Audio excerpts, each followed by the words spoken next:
इस दस्तावेज को देखिए और गौर कीजिए इस पर किए गए हस्ताक्षर पर। नेहरू जी समेत सभी सदस्यों के हस्ताक्षर एक क्रम में क्षैतिज रूप से व्यवस्थित हैं, जबकि डॉक्टर राजेंद्र प्रसाद का साइन तिरछा और अलग है। ऐसा क्यों, जानते हैं आगे। तो हमारा संविधान बनकर तैयार था, अब बस उसे गढ़ने वाले को अपनी संस्तुति देनी थी, यानी संविधान के प्रति पर अपना हस्ताक्षर करना था।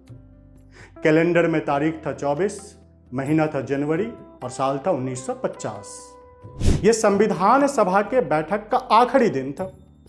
आजाद भारत के करोड़ों लोगों के भविष्य का पिटारा था ये आमद थी विश्व के सबसे बड़े लोकतंत्र की। संविधान भारत के लिए महज एक दस्तावेज नहीं और ना ही एक कानूनों का पुलिंदा है।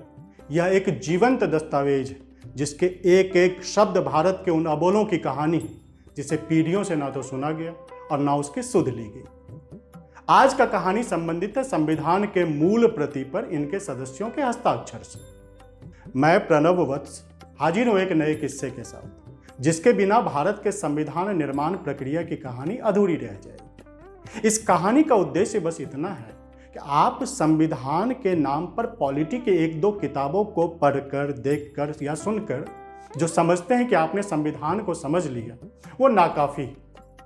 आपको संविधान समझने के लिए उन लम्हों को जीना होगा जिन लम्हों में आपका संविधान बना था। आपको इस संविधान को समझने के लिए उस दौर को महसूसना होगा जब महीनों के बहस के बाद कोई प्रावधान संविधान का हिस्सा बन पाता था।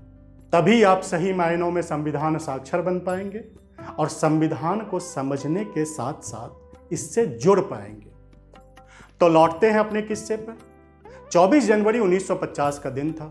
संविधान सभा की आखिरी बैठक चल रही थी और आज संविधान के 3 मूल प्रतियों पर इनके सदस्यों का हस्ताक्षर किया जाना था।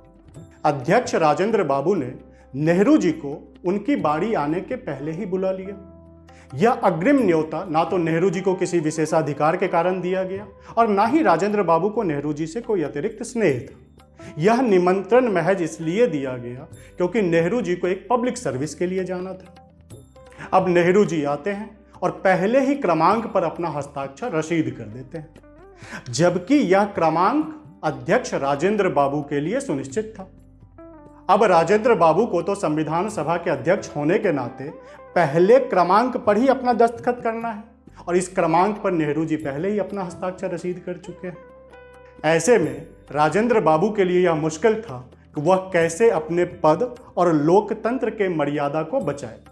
इस स्थिति से निपटने के लिए एक ही तरीका था, जिसे आज की भाषा में जुगाड़ कहते हैं, कि चिड़िया को ऐसी जगह बिठाया जाए कि संविधान के मूल प्रतीक का सम्मान भी बचा रहे और अध्यक्ष महोदय का प्रोटोकॉल भी पूरा हो जाए।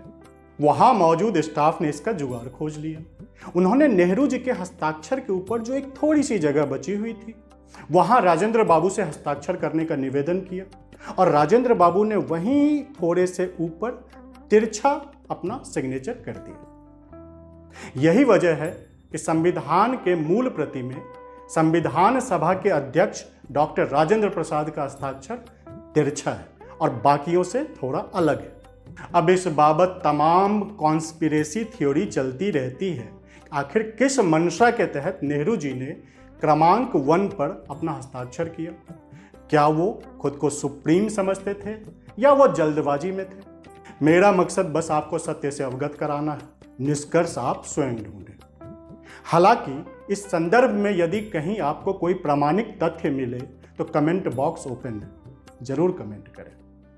जाते जाते लाइक, शेयर, सब्सक्राइब करते जाइए। धन्यवाद।